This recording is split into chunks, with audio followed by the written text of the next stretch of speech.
Good morning to all the students. So, today we are going to start the chapter Anatomy of Flowering Plants, wherein the weightage of this chapter in your final NEET examination will be around 2 questions.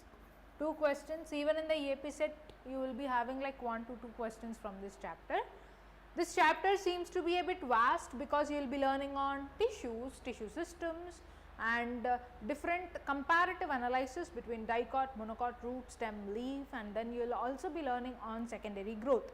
When you have these many concepts, it seems to be a bit vast, and then you also have to learn on differentiation, dedifferentiation and redifferentiation concept, which is connected with plant growth and development. So, here this chapter should be learned in this mode, wherein you can fragment this chapter into tissues, tissue systems,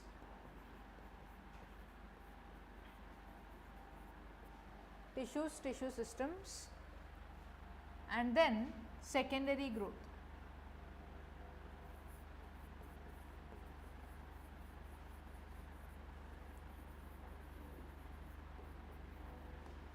In today's class, we will be learning in detail about tissues, and from permanent tissues we will be learning different regions of the plant, the anatomy of the plant, and how will it be in root, stem and leaf.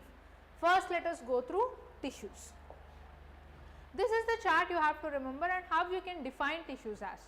Tissues are group of cells, any group of cells which has common origin and common function, but they can be structurally similar or dissimilar. Okay, group of cells which can be structurally similar or dissimilar, but then they have common origin and common function are put together as a tissue. So, tissue is a group of cells which has common origin and they usually perform common function. And here if you observe plant tissues are of 2 types. They are basically divided into 2 types on the single characteristic feature. How they are being divided? They are being divided into 2 main types on just one feature, one capability, the capacity to divide or not. Based on this one feature only, plant tissues have been classified into meristematic tissues and permanent tissues. Meristematic tissues are those tissues which will divide only via arithmetic mode of division, where a single cell divides into 2, of which one cell gets permanent and this cell continues the pattern of division, and then this again gets permanent. This is the mode of division. So, meristematic tissues only activity is to divide. Okay. So, then those meristematic tissues which originate from the beginning and they are helpful in the formation of primary plant body are known as primary meristems. These meristematic tissues are from the beginning of the plant origin and they play major role in the formation of primary plant body. These are primary meristems. Secondary or lateral meristems, they originate in the later part of the plant life and their only mode is to increase the girth of the plant rather increasing the length of the plant. They focus on what? Increasing the girth of the plant or width of the plant. Meristematic tissues are further classified into 2 types based on the location. First, primary meristematic tissues are classified into apical meristems and intercalary meristems. Apical meristems, again if they are present in the shoot apical region or root apical region, they are of 2 types, shoot apical meristem and root apical meristem. Intercalary meristem is present in between 2 nodal regions, in between 2 nodes they are present. So, both the apical meristems and intercalary meristems comes under primary meristematic tissues only because they are involved in the formation of primary plant body. Majorly they will increase the length of the plant body. Next, secondary or lateral meristems, they occur in the later part of the plant life, wherein in the stellar region you find vascular cambium. In the cortex region in the cortex region you find cork cambium. Vascular cambium is again of two types. If the cambium is present in between xylem and phloem of a single vascular bundle, it is addressed as intravesicular cambium. If the cambium is present in between two vascular bundles, if the cambium is present in between two vascular bundles, this is addressed as intervesicular cambium. This is the whole concept or a brief idea on the primary meristematic tissues. Firstly, primary meristematic tissues are classified into primary and secondary. Primary meristematic tissues are involved in the formation of primary plant body. They can be apical meristems or intercalary meristems. Apical meristematic tissues, based on the locations they are present, either they can be shoot apical meristem or root apical meristem. If the meristem is present in between two nodal regions, that is known as intercalary meristem. Secondary or lateral meristems is of two types, vascular cambium and cork cambium. If the cambium is present in the stellar region, it is vascular cambium. If it is present in the cortex region, it is known as cork cambium. So, here vascular cambium, based on its presence in a single vascular bundle or in between two vascular bundles, it is again classified as intravesicular cambium and intervesicular cambium. So, all these tissues only function is what? Division, cell division, but here the permanent tissues function is isolated. Okay, the permanent tissues function is isolated. Every tissue has its own function to perform. They will not divide. Okay, permanent tissues are differentiated. They are differentiated and functionally specific. Functionally specific. Got it? These permanent tissues are of two types, simple tissues and complex tissues. Simple tissues can be parenchyma, collenchyma and sclerenchyma. Complex tissues are group of many tissues, like for example in angiosperm, single tissue xylem is composed of 4 different tissues in it. Those are tracheids, vessels, xylem fibers and xylem parenchyma. Phloem is again composed of 4 different types of tissues, includes sieve tubes, companion cells, phloem fibers and phloem parenchyma. Based on the arrangement of these permanent tissues inside the plant, they are accumulated to different regions. If you observe here clearly, permanent tissues,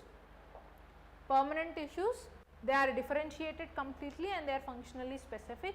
We have 2 types of tissues in the plant, 2 types of permanent tissues, simple permanent tissues and complex permanent tissues. Under simple permanent tissues you will see parenchyma, collenchyma, sclerenchyma. Complex permanent tissues you will see xylem and phloem, right.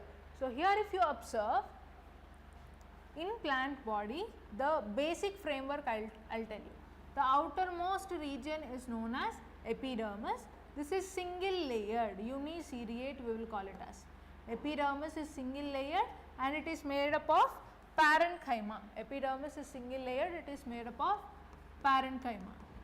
Next to the epidermis, the entire region is what? Cortex region. Cortex is further differentiated into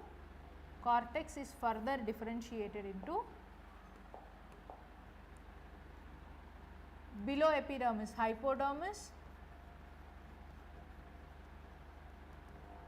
general cortex and endodermis. Hypodermis, general cortex and endodermis, and this is known as cortex region or extrastellar region. Okay, cortex region or extrastellar region.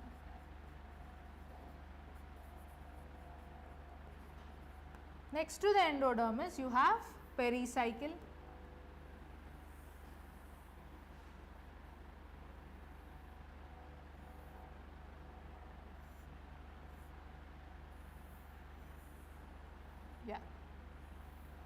which is again single layered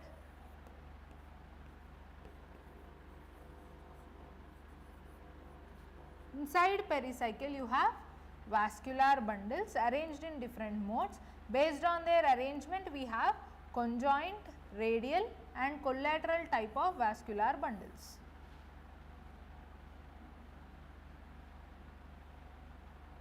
Fine, right? Outermost pericycle, next inside medulla, and then xylem, phloem, intravesicular cambium, intervesicular cambium, and from medulla, medullary rays are also arises like this. So, this is the basic framework that you observe in either root, stem. In leaf it is a bit different because you will have two layers of epidermis, upper epidermis and lower epidermis. So, the basic framework includes outermost epidermis, which is made up of parenchymatous tissue, next complete cortex region, which is also addressed as extrastellar region, wherein cortex is differentiated into hypodermis, general cortex and endodermis. Next, in stele the first layer of stele is pericycle, and inside the pericycle you have medulla or pith and vascular bundles are present, vascular cambium is also present. Likewise, you have two regions, stellar region and extrastellar region. If you are clear with the basic framework, so what we have learned, what is a tissue, two basic types of tissues, in turn classifications in the meristematic and permanent tissues. How the permanent tissues are arranged inside a plant body, this is the basic framework of anatomy. And now we will look into the root. Yeah, root. In root if you see, every year I told you there might be one or two questions for sure from the chapter anatomy, and one question will be definitely from comparative analysis of dicot monocot root, stem and leaf. So, one question you will get it only from the comparative analysis. Here we go, dicot and monocot root. Epidermis is single layered only, both in the dicot and monocot root. Epidermis is single layered itself. It is single layered itself, and epidermis is parenchymatous. But then only in root, epidermis is also known as epiblema or piliferous layer. Epiblema or piliferous layer. Why is it known as epiblema or piliferous layer? Because it has unicellular elongations from the epidermis region. These unicellular elongations are known as root hairs. Fine, right? They will absorb water and minerals from the soil. This is about the epidermis of dicot monocot root. It will be the same. Composed of parenchymatous tissue, it is uniceriate and there is no cuticle above the epidermis of the root. There is no cuticle because cuticle will have cutin, which is impervious for the water absorption. Here cuticle does not have, here there is no cuticle, so there is no cutin and it can easily absorb water and minerals. Next to the epidermis you have general cortex region. General cortex is not, or cortex region is not classified into hypodermis, general cortex and endodermis. Here the cortex region in root is just classified into general cortex and endodermis. There is no hypodermis region here, and the cortex is again parenchymatous itself, parenchymatous. Endodermis, there is one specific feature you have to remember with endodermis of the root. Endodermis of the root will have suberin depositions,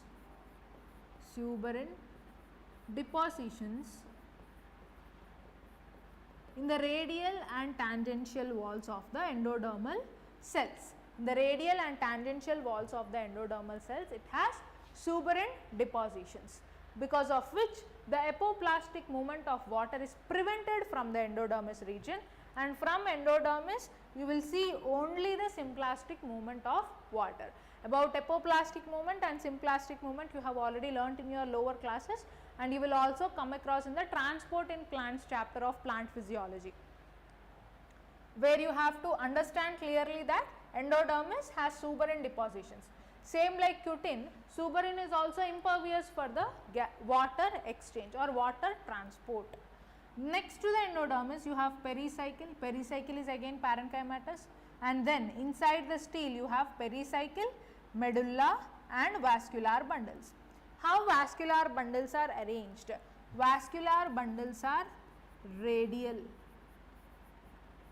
radial and open in dicots, radial and closed in monocots, radial and open in dicots, radial and closed in monocots. Got it? What is radial and open? Radial, which means xylem and phloem are not present in the same radius. If the vascular bundle is situated like this, where xylem and phloem are present on the same line or the radius, then you will call it as conjoint vascular bundle.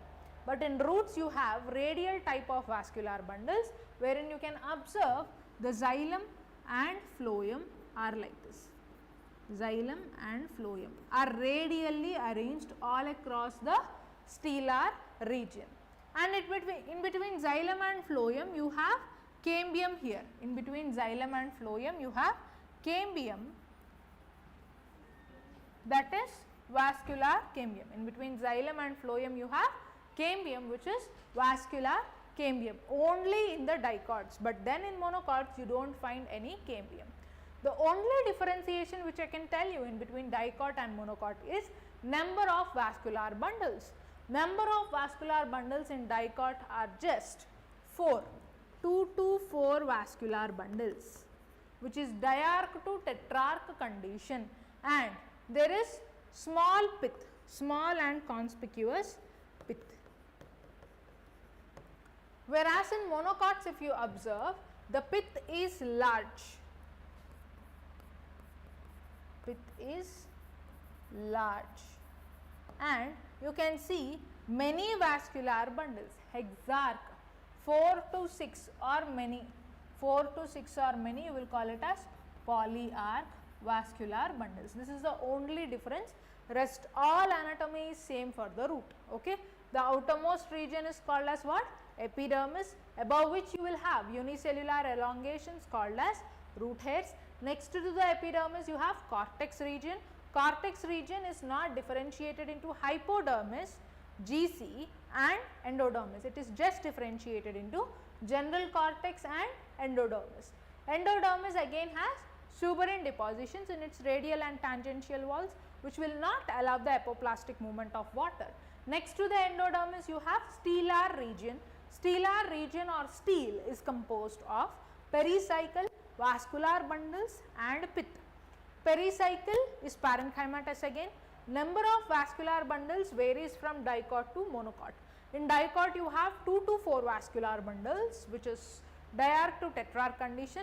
In monocots you have hexarch to polyarch conditions, means many vascular bundles, 6 to many vascular bundles. Pith, if you observe, pith or medulla is small and conspicuous in dicots, large in monocots.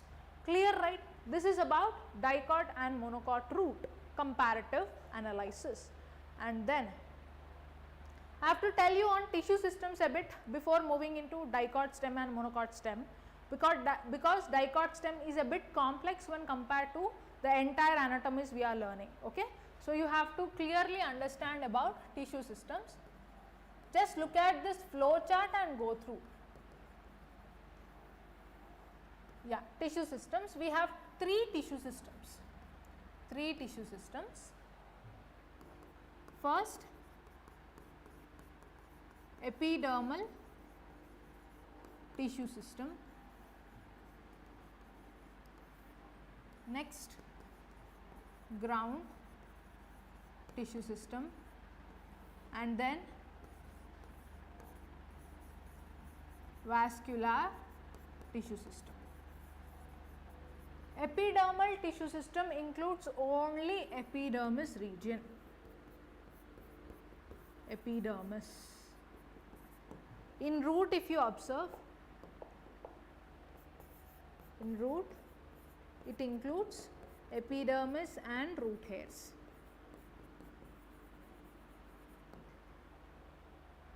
In stem, if you see, it includes epidermis, cuticle and multicellular hair-like structures known as trichomes.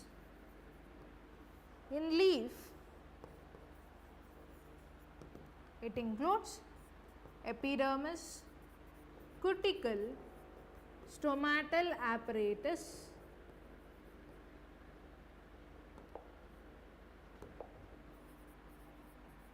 stomatal apparatus includes stomatal pore, guard cells and subsidiary cells. Fine, right? And if it is monocot, monocot leaf, along with all this, it also has bulliform cells. These are the components of tissue systems that you have to remember. Next, ground tissue system. Ground tissue system. Here it includes the entire plant body except epidermis and vascular bundles. What does vascular tissue system includes? Only vascular bundles. Vascular tissue system includes only vascular bundles. Except epidermis and vascular bundles, the entire plant body comes under ground tissue system only. That is why ground tissue system is also addressed as fundamental tissue system. Fundamental tissue system. So, here this fundamental tissue system includes what?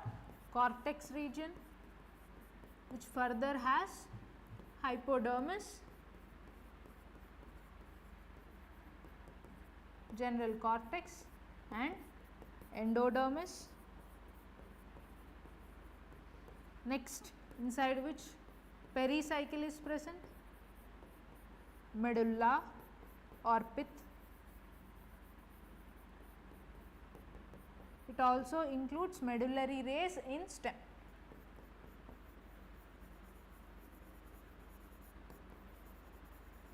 Okay, all these are included under ground tissue system. Pericycle, medulla or pith and medullary rays, including vascular bundles. This comes under stellar region. Remember, stellar region is different, tissue systems are different. Okay, regions come under the anatomy. Okay, this is included under stellar region.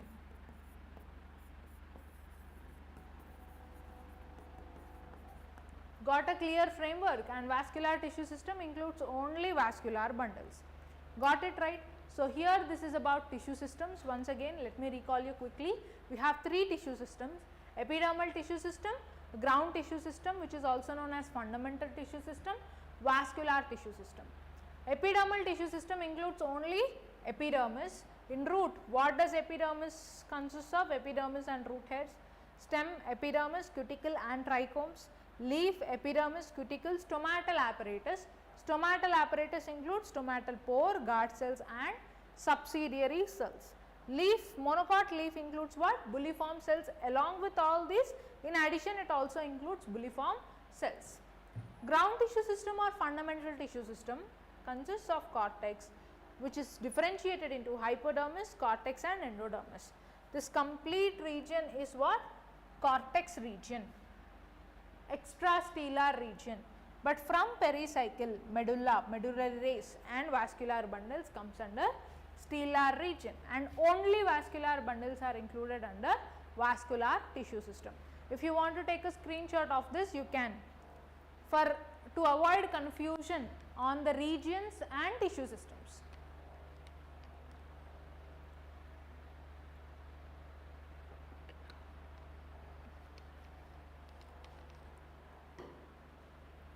Now, we will clearly learn the anatomy of Dicot stem. Dicot stem. Yep. First, epidermis. As I told you, epidermis consists of cuticle and trichomes, which are multicellular hair-like structures. And then next to that, general cortex is differentiated into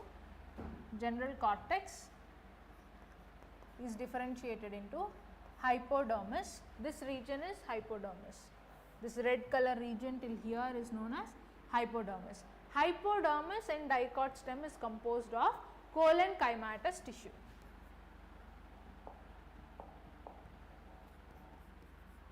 Hypodermis is composed of collenchyma.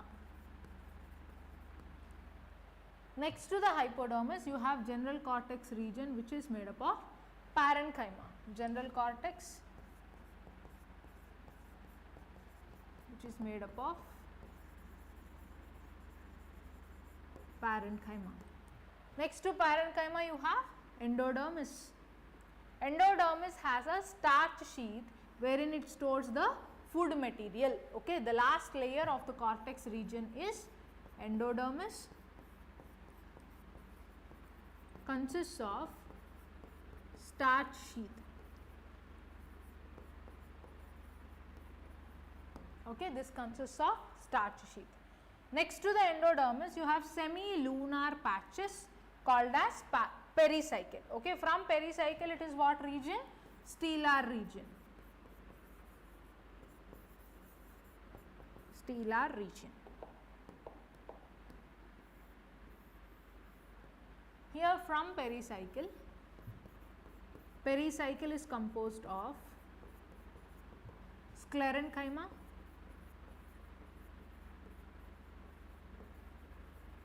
pericycle is composed of sclerenchyma.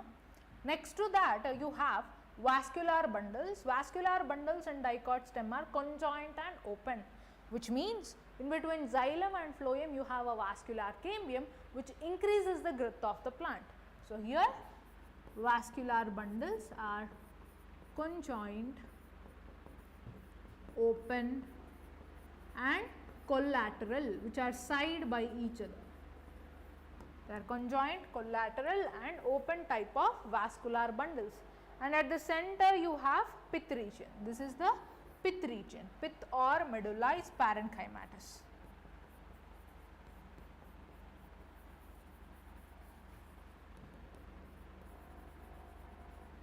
Parenchymatous. This is the basic anatomy of dicot stem. But then when you enter into the NCERT 11 and when you are learning it clearly, you will learn about whole lot of concepts on what are the types of vascular bundles present, what is the mode of growth of primary xylem and primary phloem, and what is its comparative analysis with monocot stem. Everything you will learn in detail. But now till here it is enough for you, which will help you in better understanding when you learn NCERT 11 anatomy of flowering plants. You just remember that epidermis, cortex region, stellar region are the three regions you have to learn on. Epidermis is covered with cuticle and trichomes are present over it, which are multicellular hair like structures or projections. General cortex is differentiated into hypodermis, general cortex and endodermis. Hypodermis has collenchyma, general cortex made up of parenchyma, endodermis consists of starch sheath for storage of food. Next, stellar region is composed of three main regions: pericycle, vascular bundles, pith or medulla. Pericycle is composed of sclerenchymatous tissues which are projected like semi-lunar patches. Vascular bundles are conjoint, open and collateral. Pith or medulla is completely parenchymatous. This is the basic framework of dicot stem. Dicot stem is the only little difficult anatomy you are learning. When it comes to monocot stem, it is very simple and easy. Just look into it. Epidermis has no difference between dicot stem. It is same as that of dicot stem, where you will have cuticle, but trichomes are not present in most of the monocots. Here, cortex is differentiated into hypodermis and general cortex. Hypodermis and general cortex. There in dicot stem, hypodermis is made up of collenchyma. Here hypodermis in monocot stem is made up of sclerenchyma. Hypodermis is made up of sclerenchyma and general cortex is parenchymatous.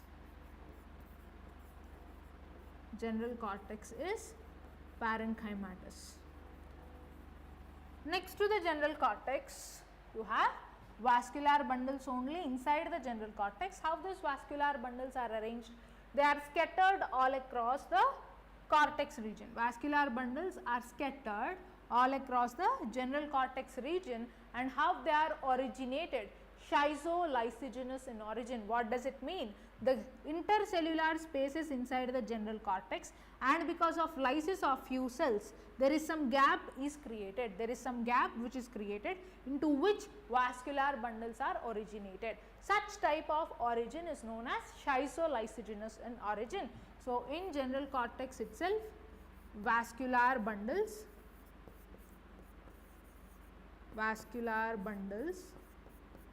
are originated, which are schizolysigenous in origin. Schizolysigenous in origin. And what type of vascular bundles do you see? They are conjoined and closed. Conjoined and closed. Do you find any other tissue apart from cortex? Remember and take a note of it that in monocot stem you do not find any endodermis, there is no pericycle, and there is no pith. They are completely absent. Okay. So, here if you observe clearly, you have outermost layer epidermis. Epidermis has surrounded by cuticle and it has multicellular hair like projections called as trichomes, and then you have cortex region differentiated into hypodermis and general cortex itself. There is no endodermis. Hypodermis made up of sclerenchyma, general cortex made up of parenchyma. In general cortex only, vascular bundles are originated as schizolysigenous in origin, means there are certain spaces or gaps that are created because of intercellular spaces and lysis of few cortical cells, into which the vascular bundles are originated, and they are scattered all across the cortex region, and they are conjoined and closed here. In monocot stem, there is no endodermis, there is no pericycle and pith. This is the whole concept of monocot stem. About dicot leaf and monocot leaf, we will view it in the next class. So, from this chapter, that is anatomy of flowering plants, the key takeaways if we see, we have initially started the chapter with the definition of tissues, learning that they are group of cells with common origin and function, but they can be structurally similar or dissimilar. And then we have looked into the basic classification of tissues into meristematic tissues and permanent tissues. Then we have moved on the regions of permanent tissues, how they have arranged in the anatomy of plant body. Learning the basic framework, we have moved into the comparative analysis between dicot root and monocot root, and then we have exercised dicot stem and monocot stem. About leaf, we will look into the next class. Thank you.